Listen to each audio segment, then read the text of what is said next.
Welcome to the Rusted Garden Homestead. Today's video is all about setting up your first raised bed or your first garden bed, or maybe you want to expand your garden. Fall is a great time to build new beds, set them up with soil, let them sit over the winter, and come spring, you'll have a perfect place to start planting your spring garden. I'm going to show you how to do this cheaply. Check out the video description for other videos on buying bagged soil product. It's really important you understand it so you don't overspend. We'll also tour my garden. I'll show you other examples of beds you can grow in, but let's get started with a metal raised bed. This is a Vegega metal raised bed that I'm finishing putting together. I am affiliated with them. Check out the video description for a coupon code. They come in all different shapes and colors. This is about 15 inches tall on the side. That's about 40 centimeters. And this is what I really consider a raised bed nowadays. Reason being is it's really easy to fill this in a inexpensive way.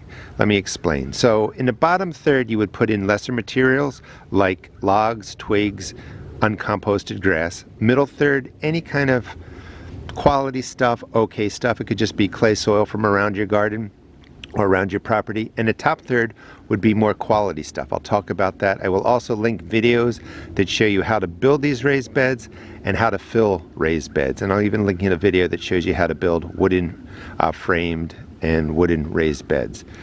If you were going to try and fill this by buying bagged soils, it's going to just be really expensive. So you want your raised bed or your garden bed to go into a space that has at least 8 hours of sun. We're going to walk over there. And we're going to use actually the cardboard that the raised bed came in, other cardboard that I saved, to really just put it on the bottom of the grass and drop the bed on there. These are really lightweight. They're easy to pick up and take with you if you have to move or something like that. I really enjoy using the metal raised beds. So let's go over to the spot I picked. We'll set it up with cardboard, and I'll just show you how easy it is to really get a garden bed set up for the fall, because we're just going to let this sit, and come spring we're going to have a beautiful place to plant. At the end of the video, I'll give you a tour of my garden, show you some different options for creating growing beds.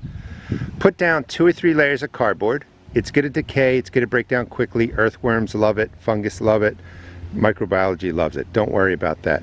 Picked my spot, 8 hours of sun, covered the grass, wet down the cardboard. It's a lot easier to work with. If it's windy, it's not going to blow away because it's going to be heavier, but then you can just wet it down, step on it, and you can just set up your raised bed on top of here. In the bottom, I'm going to put in logs, grass, and some other materials that just aren't quality of any kind, but over the years, that will break down, it will feed the soil. It's really the top 6, 8, 10, 12 inches of soil that most of your plants do the growing. So everything in the bottom is just going to feed this raised bed over time, which is wonderful. Just the basic setup. You can let your cardboard overlap outside the perimeter of your raised bed. I'm going to be putting mulch down and actually mulching up this whole space because it's hard to cut the grass here. I'm just going to be layering in sticks, some logs, branches, leaves, grass, and compost that's not fully broken down to fill the bottom third of my container. Nothing fancy, and we're going to fill everything once we do all 3 layers to the top, because this will settle as the lesser quality stuff breaks down and compresses and decays over the winter. So that might look like good stuff to you, and it is. I wanted to actually add to the video. This is compost that I make. If you have the opportunity, start making as much compost as you can on your property, because I have enough now that I could fill this bed with amazing compost completely free all the way to the top. Now I know that people can't just start off with having tons of compost, so I'm showing you different ways to fill it. So it would be just sticks, the grass, lesser quality material, and then this compost that I'm making on my property would go on the top third. It's really good stuff. But I just want to stress the importance of beginning to make your own compost. I have a video on cold composting I will put in the video description. You basically fill a pen, you let it sit, and you harvest it after about a year or 2, and then you can harvest it every year after that. Compost is golden. It will save you money. Your garden plants will thrive in it. I filled the bottom third as I was discussing, and a trick that you can do here is any organic granular fertilizer, doesn't matter what it is, whatever's cheap and on sale, just start dropping in several handfuls right on top of this lesser quality stuff. That will give the bacteria some nitrogen to start helping decay all the material down here. This is fine to break down over a couple of years. It's the top 2/3 that the plant root systems are going to grow in. I'm going to fill the middle third with actually edgings from my flower beds. I'll be edging in just where you see that line right there. And whatever I pull out, it's going to fill the middle third, and then I'm going to put that compost on the top third. I'm going to finish it out and then we'll come back and talk about it. And again, check out the video in the video description if you want more details. But this is just a great, inexpensive way to fill a high-sided raised bed. I completed filling the raised bed. Now this is a full-size raised bed. That's why the 1/3, 1/3, and 1/3 method work well. When we go out into the garden, you're going to see some beds with 6-inch sides, 8-inch sides, and you can't really do this because the plant root systems really grow in that top 4, 6, 8 inches. So basically you're just going to use the better stuff out in that garden. I have plenty of videos on that. Also check out the video description. I know I keep saying that, but it'll really cover bagged soil products. That's how you're going to save the most money. So in the bottom third, poor quality stuff. Bagged topsoil is really the best way to buy fill dirt. Of course, the cheapest way is to have a big load delivered to you from a landscaping company. But if you're buying the bag stuff, that topsoil can go in the bottom, that can go in the middle. I wouldn't really want to plant directly into it, but it would be fine down in that bottom 2/3. When you plant in here, your plants are going to love the top 6 inches of the soil. The root systems will get down here, deeper roots will get down there, but they're just going to thrive in here. For me, this is going to be planted up with garlic because it's outside my fence. The deer leave that alone. So you could let this sit, plant in the spring. Great way to start your first garden bed or to expand your garden. The other tip I have is take any organic granular, throw it across the top, couple handfuls. You don't need to be exact. And then you would just mix that down about 4 inches. Let this sit. You could put some mulch on top of here if you want it just to sit over the winter. You could leave it be. Whatever you're going to do, this is going to be great for the spring. If you definitely want to plant into it now, thoroughly mix this through. You could put in your leafy greens, you could put in cool weather crops. If you put in garlic like I'm going to do, the garlic's not going to be ready till June, so you're not going to really be able to plant any other spring crops in here. So that's just really up to you.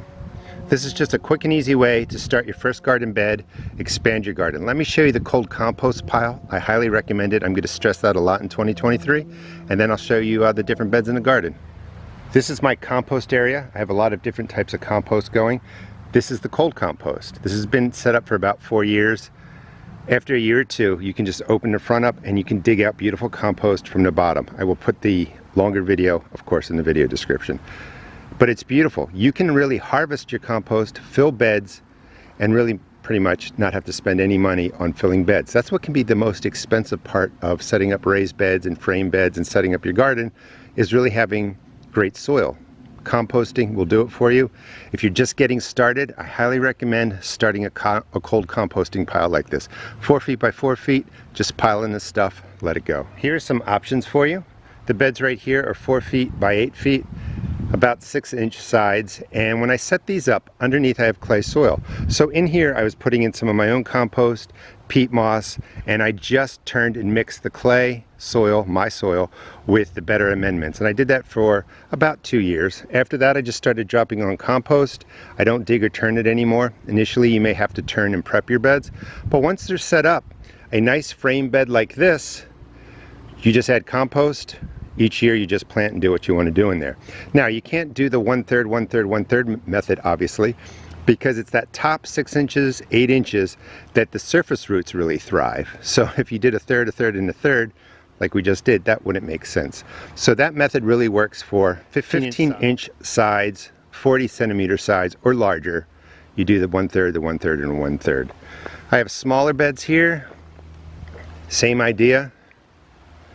You can use 22-gallon containers. You can use 22-gallon containers. They have bottoms. Make sure you poke holes in them so the water drains out of there.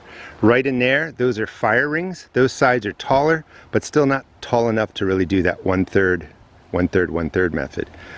No bottoms, drop in a fire ring. If you buy fire rings, it's a lot less expensive than going to a garden center and buying a garden bed that is ringed. Just because you're in a garden center, you end up paying more. Vertical towers, fabric pots. You can do some of that 1/3, 1/3, 1/3 method with these fabric pots. They don't have open bottoms, but the fabric is porous so the water goes through there. Smaller fabric pots. These are metal raised beds. The bottoms are open, about 8-inch sides. You buy them that way, same kind of setup. But you get an idea that you can really garden in different ways. You really want to learn about bag soil products, learn about composting, learn how to fill your beds, because that's going to save you the most money.